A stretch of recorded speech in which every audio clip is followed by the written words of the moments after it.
우리 이 시간 옆 사람과 인사를 한번 해볼 건데요. 인사를 할 때 진심을 담지 마시고요. 빈말로 인사를 할 건데요. 밥 한 끼 합시다 이렇게 인사하겠습니다.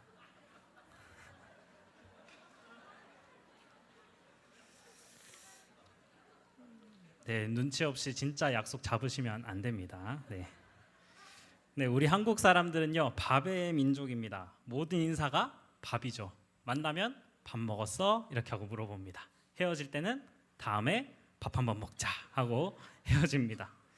그것뿐입니까? 영화 명대사 중에 이런 게 있죠. 밥은 먹고 다니냐. 네. 또 유명한 드라마 제목 중에 밥 잘 사주는 예쁜 누나도 있습니다. 여러분 고깃집 가시면 고기를 양껏 먹습니다. 근데 고기를 그렇게 배 터지게 먹고도 마지막은 볶음밥을 먹거나 아니면 된장찌개에 밥을 먹어야지만 식사가 완료되는 그런 민족이 바로 우리 대한민국 민족입니다. 그만큼 우리는요 밥에 진심인 사람들입니다. 그런데 여러분 그리스도인들만 먹는 밥이 하나 있습니다. 제목을 보고 아셨겠지만요 그것은 성찬입니다.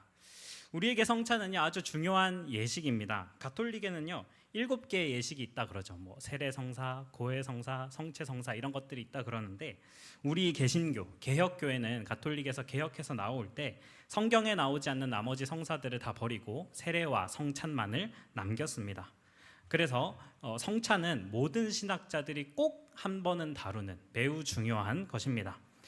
우리는 온 가족 예배마다 성찬을 받습니다. 그래서 제가 언제 한번 이 성찬의 의미를 설교하면 좋겠다는 생각이 들어서 이렇게 설교를 준비했습니다. 그런데 설교를 준비하다 보니까요 하고 싶은 말이 너무 많아져서 오늘 해보고 여러분 반응이 좋다면 2탄을 준비해 보도록 하겠습니다. 그러면 1탄이 될지 마지막이 될지 모르는 이 성찬의 의미에 대해서 다 함께 알아보겠습니다. 여러분 펜이나 스마트폰이 있으시면 적으면서 들으시면 더 따라오시기 편할 겁니다. 조금 복잡하고 내용이 방대합니다.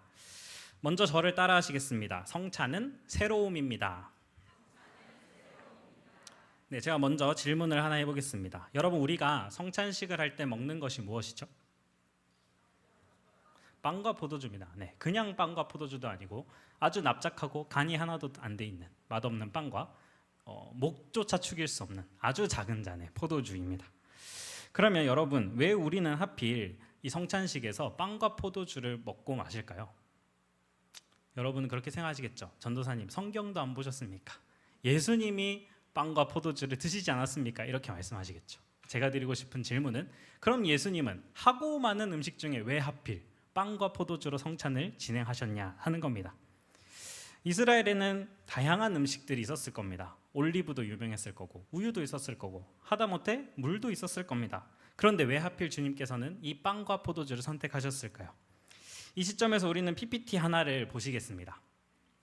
네, 보시면 두 가지 상차림이 있습니다. 여러분 왼쪽의 식탁에서 식사하는 사람들, 왼쪽의 식탁에서 식사하는 사람들의 분위기는 어떨까요? 네. 왼쪽에서 식사하는 사람들 분위기는 어떨까요? 슬프겠죠. 그렇죠.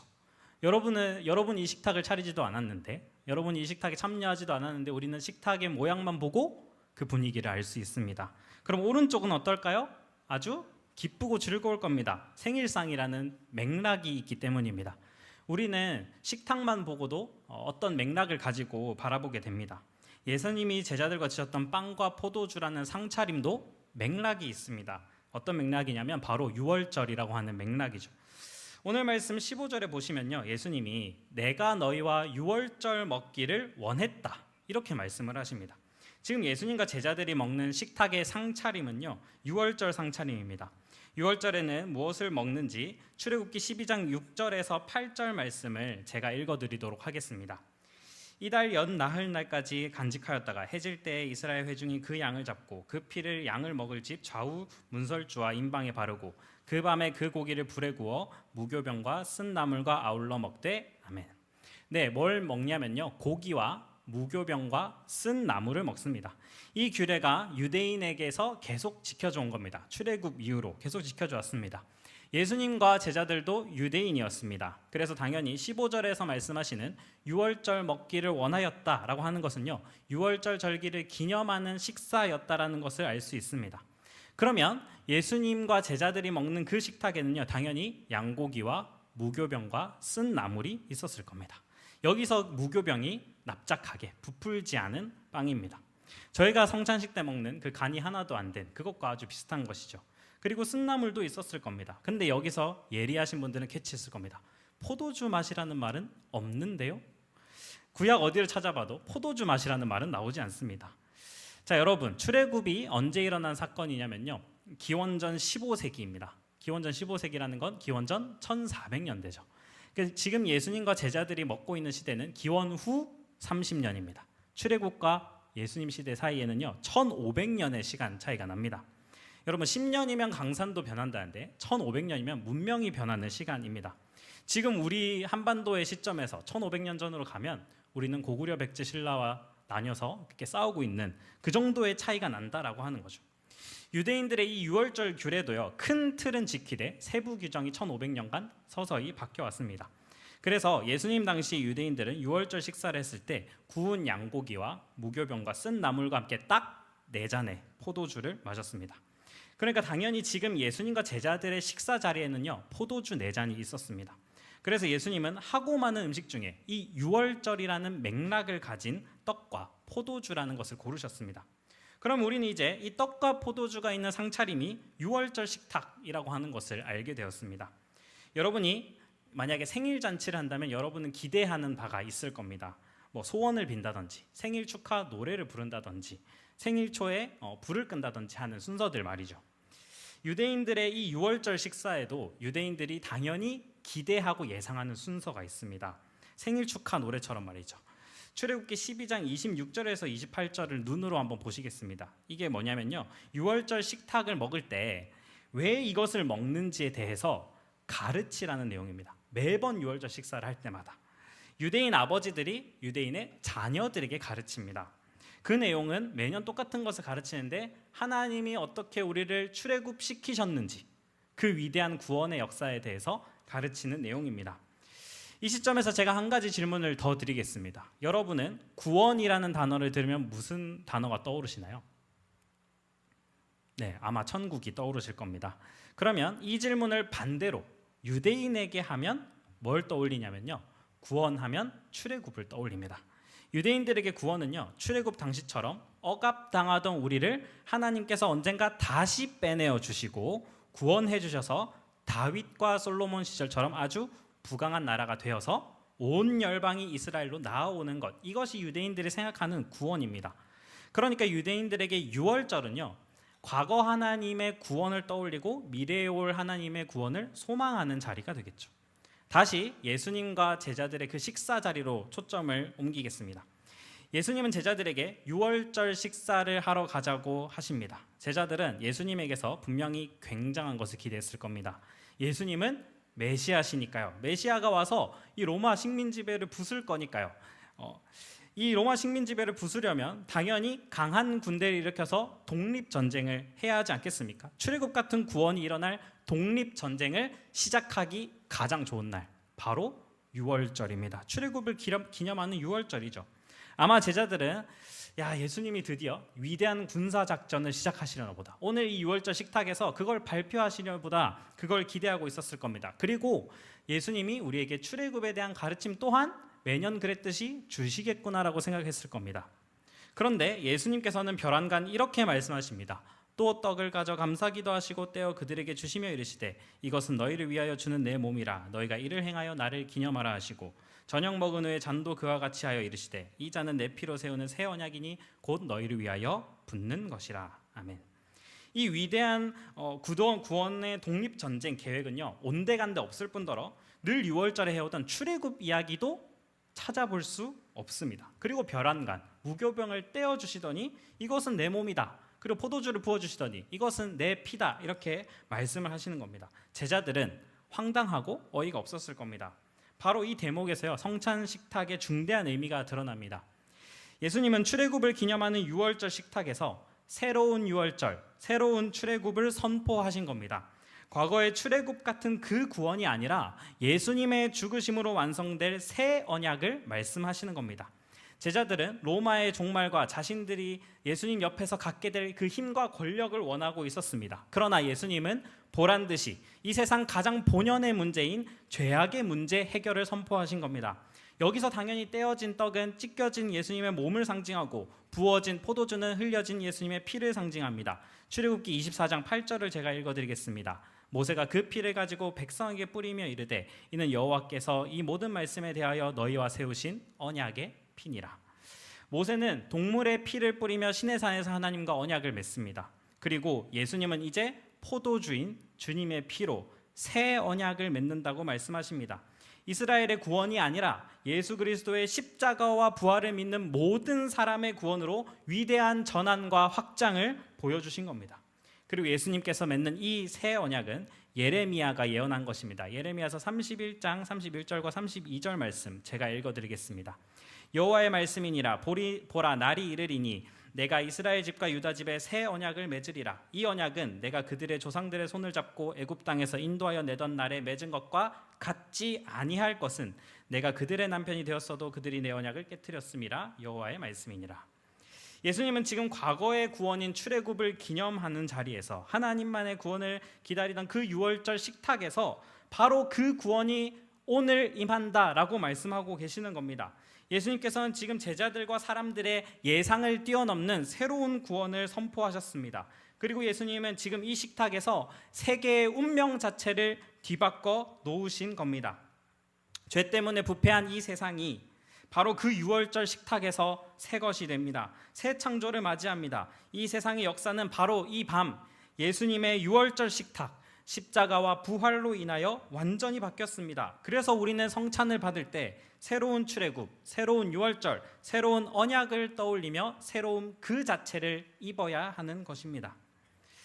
두 번째로 저를 따라 하시겠습니다. 성찬은 함께 먹는 것입니다. 자, 여러분, 우리가 성찬식을 할 때 보면 목사님께서 성찬 제정의 말씀으로 성찬식을 시작을 합니다. 성찬 제정의 말씀 중에는 복음서 말고도 고린도전서도 있습니다. 이 고린도전서 11장 23절에서 29절의 말씀인데요. 고린도전서는 바울이 쓴 것이기 때문에 이 제정의 말씀은 성찬에 대한 바울의 말이라고 보면 됩니다. 이 내용은요, 대부분 복음서와 동일합니다. 그런데 이 바울의 말에는 복음서에 없는 사족이 붙어 있습니다. 바로 26절에서 29절입니다. 너희가 이 떡을 먹으며 이 잔을 마실 때마다 주의 죽으심을 그가 오실 때까지 전하는 것이니라. 그러므로 누구든지 주의 떡이나 잔을 합당하지 않게 먹고 마시는 자는 주의 몸과 피에 대하여 죄를 짓는 것이니라. 사람이 자기를 살피고 그 후에야 이 떡을 먹고 이 잔을 마실지니 주의 몸을 분별하지 못하고 먹고 마시는 자가 자기의 죄를 먹고 마시는 것이니라. 아니, 바울은 성찬에 관한 말 뒤에 왜 이런 사족을 붙인 걸까요? 그리고 여기 나오는 주의 몸을 분별하지 못하는 자는 누구인 걸까요? 그리고 그게 무슨 뜻인 걸까요? 여러분, 성경을 읽을 때는요, 항상 이 말씀에 속한 맥락을 보아야 합니다. 바울은 뜬금없이 고린도 교회를 향해 이 성찬 제정의 말씀을 선포한 것이 아닙니다. 그것은 고린도 교회에 있었던 한 가지 사건 때문입니다. 여러분, 예수님께서 승천하시고 초대교회는요, 예수님의 명령에 따라 늘 성찬을 행했습니다. 적어도 일주일에 한 번은 모여서 빵과 포도주를 먹으며 예수님을 기억하고 기념했습니다. 그리고 이 성찬은요, 지금처럼 이런 예식의 형태보다는요, 식사의 형태를 띠고 있었습니다. 그래서 초대교회 성도들은 예배 드릴 집에 모여서 집에 모일 때 자신의 집에서 먹을 것들, 자기가 먹을 것들을 싸가지고 가서 함께 나누어서 먹었습니다. 이것을 광주리 저녁 식사 혹은 헬라어로 에라노스라고도 합니다. 각자가 음식을 싸들고 와서 다 같이 나누어 먹는 그런 형태의 식사입니다. 그런데 고린도 교회에서 이 광주리 저녁 식사 형식의 성만찬에서 문제가 발생합니다. 그것은 뭐냐면요, 부자 성도들이 자신이 가져온 음식을 가난한 성도와 나누지 않고 그들의 눈앞에서, 그리고 모두가 도착하기도 전에 다 배불리 먹어버리는 것이었습니다. 그래서 바울은 이렇게 증언합니다. 21절입니다. 이는 먹을 때 각각 자기의 만찬을 먼저 갖다 먹음으로 어떤 사람은 시장하고 어떤 사람은 취함이라. 이것은 단순히 기다리지 않고 다 먹는다는 의미만 있는 게 아닙니다. 그런 문제도 있었지만 문제의 핵심은 가난한 성도가 집에서 가지고 올 음식이 없어서 옆에서 굶건 말건 신경도 쓰지 않고 자신의 것을 먹어치우고 배를 두드리는 것이었습니다. 21절 끝에 나오는 취함이라라고 하는 것은요, 술 취함의 의미도 있지만 배가 터질 만큼 부른 상태를 뜻하기도 합니다. 사실 이것은 로마 사회에서는요, 당연한 일이었습니다. 로마 사회는 계급 사회였기 때문이죠. 심지어 당시에는요, 이 계급에 따라 받는 접시가 다르고 받는 포도주도 달랐습니다. 그래서 부자와 성도들은요, 늘 하던 대로 한 것뿐입니다. 그냥 가난하고 미천한 계급의 다른 성도 살필 필요가 없으니까 살피지 않았던 겁니다. 자신들이 가져온 것을 자신들이 홀랑 먹어버리고 자신들은 주님의 몸과 피를 받았다고 기뻐했습니다. 그것을 보는 가난한 성도들의 마음이 어땠을까요? 수치스럽고 비참했을 겁니다. 그래서 바울은 그 상황과 사건을 보고 분노한 것입니다. 22절에서 이렇게 말하죠. 너희가 먹고 마실 집이 없느냐? 너희가 하나님의 교회를 업신여기고 빈궁한 자들을 부끄럽게 하느냐? 내가 너희에게 무슨 말을 하랴? 너희를 칭찬하랴? 이것으로 칭찬하지 않노라. 그 꾸짖음 뒤에 바로 23절 성찬 제정의 말씀이 등장하고 있습니다. 그러니까 이것은 너희 지금 성찬을 마음대로 하고 있는데 내가 주님께 받은 성찬의 의미는 그런 게 아니야 라고 시작을 하고 있는 거죠. 그러니까 바울의 이 말은 지금 너희가 행하는 성찬은 성찬이 아니다 라고 말을 하는 겁니다. 바울은 26절에서 성찬에 대해 이렇게 가르칩니다. 너희가 이 떡을 먹으면 이 잔을 마실 때마다 주의 죽으심을 그가 오실 때까지 전하는 것이니라. 그러니까 성찬을 받는 것 자체가 예수님이 십자가에서 죽으셨다는 것을 세상에 증언하는 행위가 된다라고 하는 겁니다. 여러분, 십자가가 어떤 자리입니까? 세상에서 가장 낮은 자리입니다. 그리고 그 가장 낮은 자리에서 죽으신 분이 예수님이신데 그 예수님의 몸과 피를 받으면서 자신의 계급을 철저히 유지하며 다른 성도를 비참하게 만들고 자신의 배만 불리는 것, 그것은 성찬이 아니라는 겁니다. 그렇기 때문에 바울은 26절에서 29절로 이어지는 그 사족을 붙인 겁니다. 여기서 말하는 주의 떡과 잔을 합당하게 받지 않는 것, 자신을 살피는 것, 주의 몸을 분별하는 것은 모두 십자가의 정신에 맞게 나를 죽이고 낮아져서 옆의 성도와 공동체를 살피고 배려하며 함께 먹으라고 말하고 있는 것이죠. 그러면서 바울은 33절에서 이렇게 못을 박습니다. 그런즉 내 형제들아 모일 때에 서로 기다리라. 여기서 서로 기다리라고 번역된 말은 알렐루스 에크데케스테입니다. 이 말이 사람들의 모임에서 사용될 때는 서로 기다리다라는 뜻도 맞지만 서로를 반갑게 맞이하거나 환영하여 맞이한다는 것을 뜻합니다. 결국 다 올 때까지 기다리라는 말도 되지만 거기에 추가하여 내가 가지고 온 먹을 것을 내 지체를 환영하며 내어주라라는 뜻이 되는 겁니다. 나한테 먹을 것이 있다고 식사를 그냥 시작하는 것이 아니라 내 옆 사람에게 먹을 떡과 잔이 있는지 살피라는 겁니다. 그렇게 하는 것이 바로 성찬이라고 바울은 말하고 있는 겁니다. 여러분, 그래서 우리는 성찬을 받을 때마다 그때마다 보광중앙교회 공동체를 생각해야 합니다.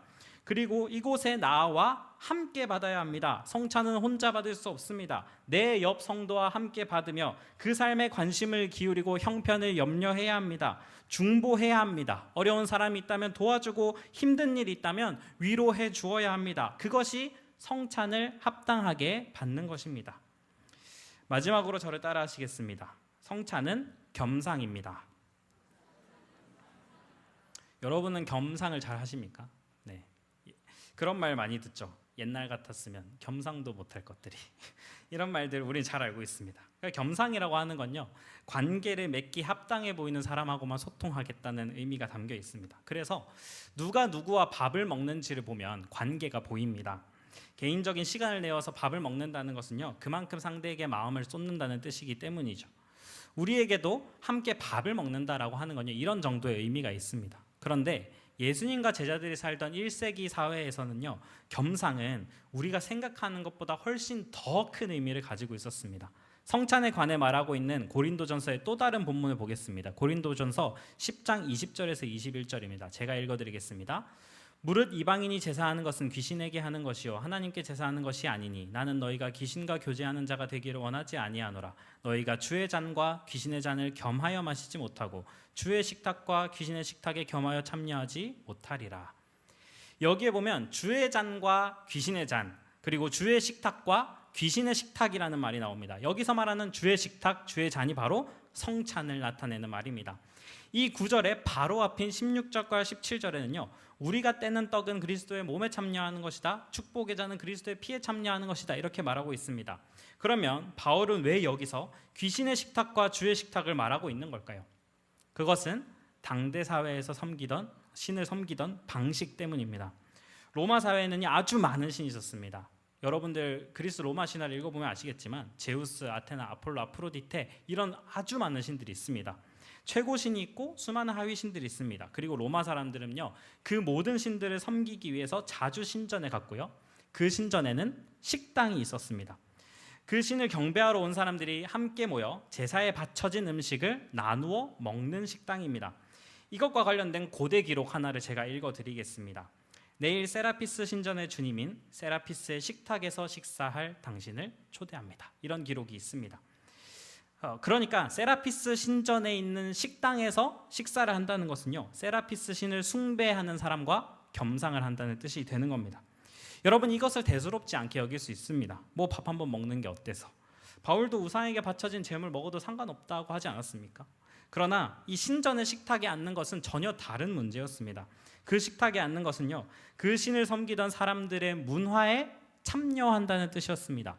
보통 그리스인들이 신전에서 했던 것은요, 술을 진탕 마신 채로 제정신이 아닌 채로 망나니와 같은 짓을 벌이는 것이었습니다. 온가족 예배니까 제가 그 망나니와 같은 짓들의 목록을 세세하게 말하진 않겠습니다. 결국 그들의 식탁에 참여하면요, 그 망나니 같은 행위들로 무조건 이어졌다라고 하는 겁니다. 그런 사람들에게 바울은 식탁을 바꿔라 라고 말하고 있는 겁니다. 귀신의 식탁에 앉지 말고 교회 공동체로 와서 주님의 식탁에 앉아 성만찬에 참여하라고 하는 겁니다. 겸상의 대상을 아예 바꾸라는 것이죠. 예수님의 식탁에 앉은 사람들의 삶과 문화는 문란하지도 폭력적이지도 악하지도 않았기 때문입니다. 바울의 성찬에 대한 이 말은 결국 내가 앉는 식탁만 바꾸면 내 삶의 주인이 바뀐다라는 뜻입니다. 이러한 비슷한 사례를 우리는 다니엘서에서도 볼 수 있습니다. 다니엘과 세 친구는 바벨론 왕의 식탁을 거부하고 채식을 먹습니다. 같은 맥락입니다. 바벨론 왕의 식탁에 앉는다는 것은 내 삶의 주인이 바벨론 왕이라는 뜻이기 때문입니다. 다니엘과 세 친구는 그래서 거부한 겁니다. 우리가 앉아야 하는 식탁은 오늘 우리가 받는 성찬, 주님의 식탁입니다.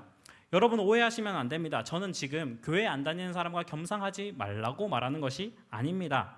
식탁을 바꾸는 것이 삶의 주인을 바꾸는 의미이듯이 내 삶의 주인을 오직 예수 그리스도로 바꾸라는 말을 하고 있는 것입니다. 성찬을 바꾼다는 것은, 성찬을 받는다는 것은 내 삶의 주인이 하나님이심을 분명히 하고 예수 그리스도의 삶을 따르겠다는 선언입니다. 성찬을 받을 때마다 이 명확한 사실을 마음에 새기시기 바랍니다. 납작한 떡을 먹을 때 주님 앞에서 나를 납작하게 하고, 작은 포도주의 잔을 받을 때 주님 앞에서 나를 작게 하고 오직 주님만 남기시기 바랍니다. 그러나 여러분, 성찬을 받을 때마다 우리의 마음이 편하지 않다라는 것을 저는 알고 있습니다. 앞에서 말한 것처럼 우리는 이웃을 잘 살피지 못할 때가 있고 선하게 살지 못할 때가 있고 주님의 원리가 아니라 세상의 원리대로 살다가 들어오는 경우가 아주 많기 때문에 성찬이 불편하게 느껴지실 겁니다. 그리고 또한 의문이 들 겁니다. 내가 이 떡과 잔을 받을 자격이 있는가? 내가 감히 주님과 겸상할 수 있는 것인가? 이 죄인인 내가 주님의 몸과 피를 받아도 되는 것인가? 그 고뇌가 우리 모두의 마음에 있을 겁니다. 그러나 오늘 주님께서는 우리에게 말씀하십니다. 이것은 너희를 위하여 주는 내 몸이라. 이 잔은 곧 너희를 위하여 붓는 것이라. 내게 주님의 식탁에 앉을 자격이 없다고 느껴질 때 그 식탁에 앉았던 성경 속 사람들을 보십시오. 예수님을 모른다 말한 베드로도 앉아 있었고, 의심하던 도마도 앉아 있었고, 권력만 탐하던 야고보도 앉아 있었고, 겟세마네 동산에서 졸기만 하던 요한도 앉아 있었고, 세리였던 레위 마태, 심지어는 예수님을 팔아넘긴 가롯 유다도 그 식탁에 앉아 있었습니다. 성찬을 행할 때마다 우리는 예수님이 잡히시던 날 밤 그 6월절 식탁으로 초대받습니다.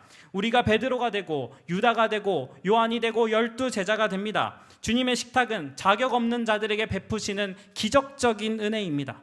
이 세상의 만왕의 왕 되신 예수 그리스도와 겸상하여 사귀는 그 은혜가 성찬에 주어지는 것입니다. 사랑하는 여러분, 성찬을 받을 때마다 다시 오실 주님을 소망하십시다. 예수님은 16절에서 주님 다시 오실 때 저희와 함께 성만찬, 기쁜 잔치, 영광의 식사를 함께 하시겠다 약속하십니다. 사랑하는 보광의 성도 여러분, 성찬을 받을 때 세상이 새로워졌던 것처럼 새로움을 입으십시오. 성찬을 받을 때 함께 받는 바로 옆 지체들을 중보하며 형편을 살피십시오. 성찬을 받을 때 다시 내 삶의 주인을 바꾸겠다 다짐하십시오. 그리고 성찬을 받을 때 주님과 함께 겸상하는 한량없는 은혜를 받으시기를 간절히 소망합니다. 우리 다 함께 기도하겠습니다. 우리를 위하여 2000년 전 이 땅에 오신 삼위일체 주님, 죄악으로 고통받는 세상에 오신 주님, 주님께서는 예루살렘의 어느 작은 식탁에서 새로운 유월절을 선포하셨습니다. 새로운 출애굽을 선포하시고 새로운 구원을 선포하셨습니다. 언제나 주님께서는 가장 보잘것없는 곳에서 세상을 바꾸십니다. 세상은 교회의 작아짐을 보고 하나님이 없다 말하지만 작아진 그때가 바로 주님의 때임을 고백합니다. 2000년 전 6월절의 그 식탁에서처럼 한국교회를 변화시켜 주시옵소서. 또한 주님, 우리가 성찬을 받을 때마다 함께 받게 하여 주시옵소서. 나를 주님의 식탁으로 초대하셨듯이 내 옆사람도 주님께서 초대한 사람임을 잊지 않게 하여 주시옵소서. 특별히 우리 보광중앙교회가 성찬을 받을 때마다 오직 하나님만을 주인 삼는 교회, 죄 가운데 있는 세상에 새로움을 주는 교회, 서로의 형편을 살피며 돕고 중보하는 교회가 되게 하여 주시옵소서. 그리하여 날마다 더욱 하나 되는 교회가 되게 하여 주시옵소서. 이 모든 소망, 자격 없는 우리에게 언제나 겸상의 은혜를 주시는 만왕의 왕 예수 그리스도의 이름으로 기도합니다. 아멘.